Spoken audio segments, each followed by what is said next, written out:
It started on a quiet evening when the wind outside whispered like distant voices, and the cold crept in through the cracks of the old house. Rachel had just finished washing the dishes, the hum of the sink fading as she wiped her hands and walked into the living room. The glow from the television cast faint shadows on the walls, and the sound of a sitcom laugh track filled the empty space around her. It was 11:47 p.m., far too late for visitors, and her phone showed no missed calls or messages.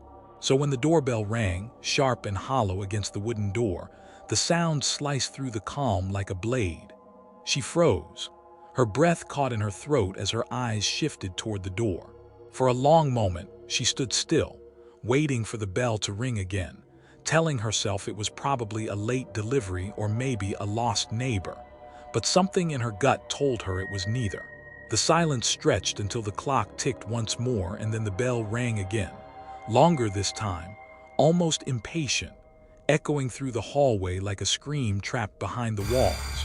Her heart thumped hard as she stepped toward the door, each creak of the wooden floor sounding louder than her thoughts. She reached for the peephole, but the glass was fogged and smeared, making the porch a blur of gray shapes. She wiped it with her sleeve, leaned in closer and saw nothing. No person, no package, just the faint outline of her porch light casting weak yellow circles across the wet steps. Her stomach twisted. Maybe someone was hiding to play a prank, maybe a kid from down the street. But as she turned the deadbolt and opened the door just a crack, the night stared back at her like an endless mouth. The cold air rushed in, and with it came a faint smell of something rotten like meat left out too long. She stepped outside barefoot, the concrete cold under her feet, and scanned the street. Empty. No cars moving. No dogs barking. Just the quiet hum of a world asleep. She looked left and right, then down at the porch, and noticed something strange. There was water pooling near the welcome mat as if someone had dripped it there, but the rest of the porch was dry. She crouched and touched it, but when she lifted her fingers to the light, it wasn't water. It was thicker, darker. It clung to her skin like syrup, and when she rubbed her fingers together, the metallic smell of blood filled her nose. She stumbled back inside, slamming the door and twisting the lock. Her breathing was shallow now, heart punching at her chest as she grabbed her phone and dialed 911, but the line didn't connect, just static. She stared at the screen, panic rising like a tide, and tried again, but the phone froze before shutting off completely. She dropped it on the couch, her pulse screaming in her ears when the doorbell rang again, loud, almost furious this time, making her flinch so hard she nearly fell. She grabbed the nearest thing she could find, a heavy ceramic lamp, and held it tight as she inched toward the window. She pulled the curtain just enough to peek outside, and her heart stopped. There was someone standing at the edge of the porch, tall and still, their face hidden under a hood. They weren't moving. They weren't even breathing from what she could see, just standing there, head slightly tilted as if listening. She ducked away from the window, her chest heaving, every instinct screaming at her to hide, but then she heard the sound of footsteps. Slow, deliberate, moving across the porch, back and forth, and then silence again. The doorbell didn't ring this time. Instead, there was a soft knock, gentle at first, then harder, then pounding like fists desperate to break through. She backed away, whispering to herself that it was a dream, that it had to be a dream, but then the sound stopped and something worse replaced it. A voice, a low, hoarse whisper slipping through the cracks of the door like smoke. It said her name, Rachel, drawn out, broken into pieces like it was tasting every letter.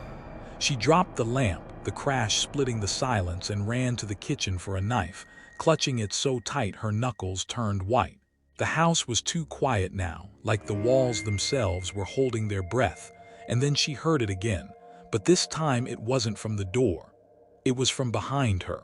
The whisper, closer now, crawling into her ear from the darkness of the hallway. She spun around, knife ready, but there was nothing there. Just the long stretch of hallway with its faded wallpaper and the shadow of her own body trembling against the wall. Her hands shook as she reached for the light switch, but when she flipped it, the bulbs popped with a sharp crack, plunging the house into darkness. Her scream died in her throat as the cold air thickened, and the smell of rot bloomed around her like a living thing. She stumbled backward, her eyes adjusting to the dark, and then she saw it. A shape in the corner of the hallway, darker than the shadows, crouched low like an animal. She couldn't see its face, only the outline of its limbs, long and thin and wrong. It stayed perfectly still as she stood frozen, every muscle screaming for her to run, but her legs refused to move. Then it moved. Not a step, not a crawl, but a sudden twitch like a spider jerking its legs, and then it whispered again, "Rachel," in a voice that didn't belong to anything human. Her knife clattered to the floor as she turned and ran, her bare feet slapping against the wood, heart clawing its way out of her chest as she reached the front door, fumbling with the lock, tears blurring her vision. She wrenched it open, the night air hitting her like a wall, and bolted out onto the street. She didn't look back. She couldn't. She ran past the dark houses, past the dead trees, until her lungs burned and her legs gave out. She collapsed under a streetlight, gasping for air, her body trembling with terror, and that's when she realized the night was silent again. No footsteps, no whispers, nothing. She looked back down the road, and for a moment she thought she was safe, until she saw it. Standing far behind her under the last streetlight, tall and still, head tilted, arms dangling too low, just watching. And then slowly it raised one hand and waved.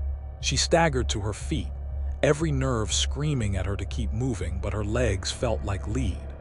She took one shaky step forward, then another, and the thing under the streetlight didn't move, didn't follow, just stood there like a shadow carved out of the night. Her breath came in ragged gasps as she turned a corner, desperate to put distance between her and whatever it was, but every sound in the darkness felt alive now. The crunch of her own footsteps on the gravel sounded too loud, like something could hear her from miles away. She reached for her phone again out of habit, but it was still dead, the black screen reflecting her pale, terrified face. Her mind raced with questions she couldn't answer. Who was that? What was that? Why did it know her name? She spotted a small convenience store at the end of the street, its flickering neon sign glowing weakly in the distance, and hope surged through her like a lifeline. If she could just get there, call someone, find another human being, she could wake up from this nightmare. She ran, her bare feet bleeding from the rough pavement, her chest burning as the cold night air clawed at her lungs. The bell above the store door jingled as she shoved it open and stumbled inside, slamming it shut behind her. The warmth of the fluorescent lights washed over her like a blessing, and for the first time in what felt like hours, she exhaled a shaky breath of relief. The store was empty, shelves lined with dusty snacks and expired cans, but at least it wasn't outside. At least it wasn't dark. "Hello?" Her voice cracked as it left her throat, echoing faintly in the silence. No answer. She walked slowly toward the counter, knife still clutched in her hand, and saw an old rotary phone sitting there, the kind that didn't need power. Her trembling fingers grabbed the receiver, but as soon as she pressed it to her ear, her blood turned to ice. There was breathing on the other end. Slow, heavy, wet breathing, like someone struggling to pull air through water. She froze, her grip on the phone tightening, and then a voice slid through the static like oil on water. It was the same voice from the house, broken and whispering her name with a hunger that made her skin crawl. Rachel. She dropped the phone, the receiver swinging back and forth on its cord like a pendulum, and backed away until she hit a shelf. The store felt smaller now, the aisles closing in, the hum of the lights turning into a low growl in her ears. And then she noticed something that made her stomach twist. The glass door of the freezer section across from her was fogging up from the inside. Handprints smeared against the glass, long and thin, dragging slowly down. Her breath hitched as she stared, and then, without warning, the glass cracked. Just a thin line at first, then another, like something was pressing from the inside. She turned to run, but the front door was no longer there. The wall stretched solid and blank where the door had been, the neon light outside gone, the world beyond erased. Her scream tore through the empty store as the lights above flickered, casting everything in stuttering flashes of brightness and shadow. In one of those flashes, she saw it. Standing in the aisle, closer now, its limbs bent at angles that hurt to look at, its head lolling to one side as if it had no bones, those pale eyes glowing like embers in a dead fire. Another flash and it was closer. Another flash and it was right in front of her, its grin splitting its face wide enough to tear skin. Its breath rolled out in a wave of rot as it leaned down, and its voice wasn't a whisper anymore. It was inside her head, scraping at the walls of her mind, tearing into her thoughts. "You opened the door. You let me in." Rachel stumbled backward, her body slamming into a shelf that toppled cans and boxes across the floor. She crawled, slipping on broken glass and dust, her fingers clawing at the linoleum until her nails bent and tore. The thing followed on all fours now, its joints cracking like snapping twigs, its grin never fading. She reached the counter and pulled herself up, grabbing the old phone again and swinging it like a weapon. She smashed it into the creature's head with all her strength, the impact sending a shock through her arms, but it didn't flinch. It didn't even blink. It just laughed, a sound so hollow and empty it felt like the air itself was dying. Her vision blurred with tears as she ran toward the back of the store, praying for an exit, a window, anything. She pushed through a swinging door into a storage room that smelled of mold and decay, but at least it had another door. She gripped the handle, yanked it open, and froze. There was no alley, no back street, no world beyond that door, just her living room, her couch, her television still playing that same laugh track on an endless loop. Her mind fractured as she stumbled inside, and as soon as her bare feet touched the familiar floor, the door slammed shut behind her. She turned, screaming, pounding on the wood until her fist split open, but the sound was swallowed by the walls. She collapsed to her knees, sobbing, rocking back and forth as the room darkened and the television hissed into static. The sound of the laugh track slowed and deepened into something inhuman, something that crawled into her ears and gnawed at her sanity. And then the doorbell rang. Her head snapped up, her face streaked with tears, her throat raw from screaming. The bell rang again, louder, sharper, vibrating through the walls like a heartbeat. She dragged herself toward the door, not because she wanted to, but because something inside her pulled her there, something older than fear, something that whispered promises of an end.